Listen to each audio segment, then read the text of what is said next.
First of all, let's take a look at Empire Eternal, a highly unusual upcoming RTS game in which the settings will cover various different time periods of history. It looks like Empire Eternal is going to have a huge scope of units from big wooden boats to bomber aircraft, covering different time periods in history.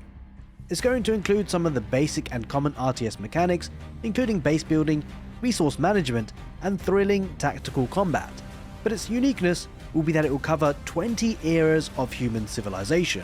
The game was only announced on the 24th of September, and so all we really have at the moment is a trailer, but the concept looks intriguing for sure. We'll have to watch this one very closely. Pokey. Welcome command uplink initializing. Please stand by. Command & Conquer fans are going to love this one. If you haven't heard already, which would actually be kind of surprising, there is a new Command & Conquer style RTS on the horizon called Tempest Rising. You have proven yourself loyal to me so far, General. It is set in a modern day alternative history war scenario, and it's going to feature 3 unique factions. Our dynasty has waited long enough. Show me that my trust is not misplaced. Each faction will have its own approach to combat and economy. The main highlight for me about Tempest Rising is going to be their campaign. We have already had a sneak peek into the initial campaign missions and cutscenes, and they do give us that time-old classic Command & Conquer vibe. The game was actually scheduled to have been released by now, but the developers have actually put back the game's release date, which is actually a very welcome change, because many companies nowadays release unfinished games. Hats off to the decision makers here, because actually now, hopefully, they will have the time to create an RTS masterpiece that Command & Conquer fans, in particular, will be excited to play for years to come. Beyond that, however, it will be having an online multiplayer mode, and judging how high it's getting on Steam wishlists, it's definitely going to be something we'll want to keep our eyes on. Now, the next game to be featured is a game that I've been closely following for a very long time now, and it's called Zerospace. It's going to be the first ever RTS where all game modes, single player, co-op, PvE and PvP, are played in a shared MMO galaxy map.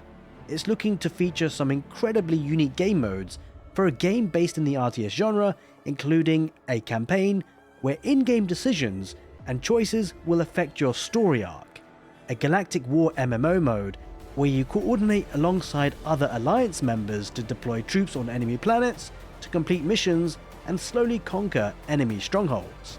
Promising to have an epic sci-fi story that sets up the galactic conflict, you can make choices that changes the universe inspired by classic narrative RPGs like Mass Effect, building deep relationships with your crew and the heroes you enlist during the campaign.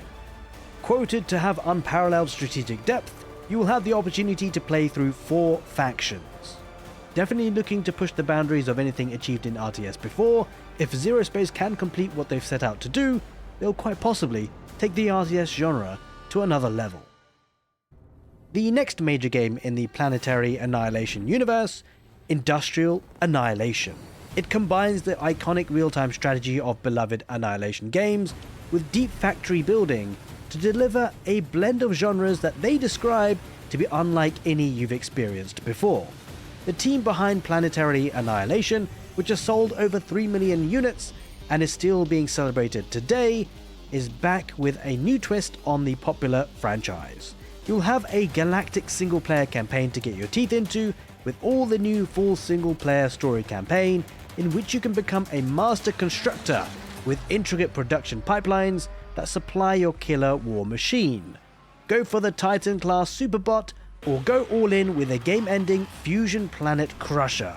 Create the ultimate kill squad, or build up your artillery to devastate your opponent with tactical nukes. The choices are many, and are all yours. Now, after all the razzmatazz of Industrial Annihilation, if you've been looking for something a little bit more tugging on the nostalgia strings, well, take a look at Dorf. Set in a twisted vision of the future, you'll be able to construct sprawling bases, scour the land for resources to mine and refine, and build up your crazy war machines in a game that, well, is really taking retro as its art style and theme. Probably not for everyone, but still probably for very, very many. you'll be able to count on Dorf to have some really interesting unit mechanics and interactions spread over 3 factions encompassing air, land as well as sea units. As many RTS games, it is currently being developed by an indie developer who is consistently posting update videos on his YouTube channel, so definitely worth a check out there. Now, as you can see, the creativity of the units look absolutely sublime, and it's going to be a wild process to figure out exactly how it all works. With no announcement of a release date yet, this is one that we're going to have to just keep an eye on.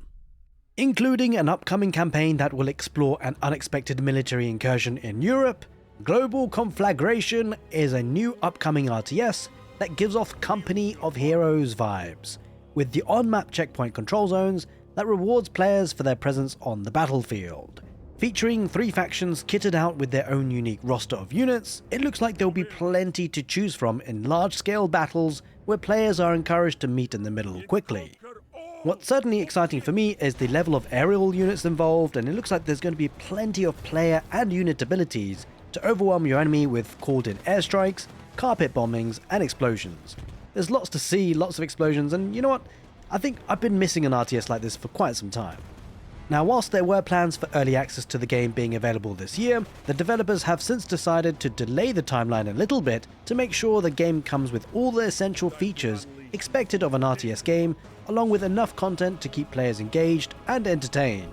It seems like a very sensible decision to me, and I'm certainly looking forward to seeing future updates. There's not too much more I have to say about the game at the moment, so a quick reminder to say, hey, if you haven't already, make sure you are subscribed to the channel and hit that notification bell so that you get notified when you see more update videos like this. Now, a game that's recently been announced that I definitely can't wait for more updates on is called The Last General. Described as a massive RTS modern wargame, it's going to be focused on high-level strategic design, economic and even political decisions. The Last General features battlefields of up to 400 kilometers squared, each of them with dozens of towns and cities to both take and protect. The large-scale design of this RTS sees you being able to guide thousands of armored vehicles, helicopters, artillery, infantry, supply and transport trucks through open field combat and close quarters to battle and defeat your enemy. And with plenty of strategic choices on offer, the Steam page asks some very provoking questions. Will you burn the entire enemy cities to the ground and lose international support? Will you rush to the enemy's capital and risk being surrounded? Will you perform targeted attacks on the enemy's factories and power plants? Will you conduct false flag operations to damage the enemy's reputation?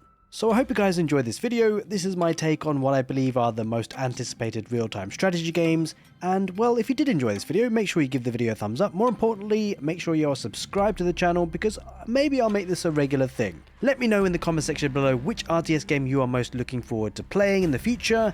And also let me know which RTS you think I may have missed out from this video. Take care and see you next time.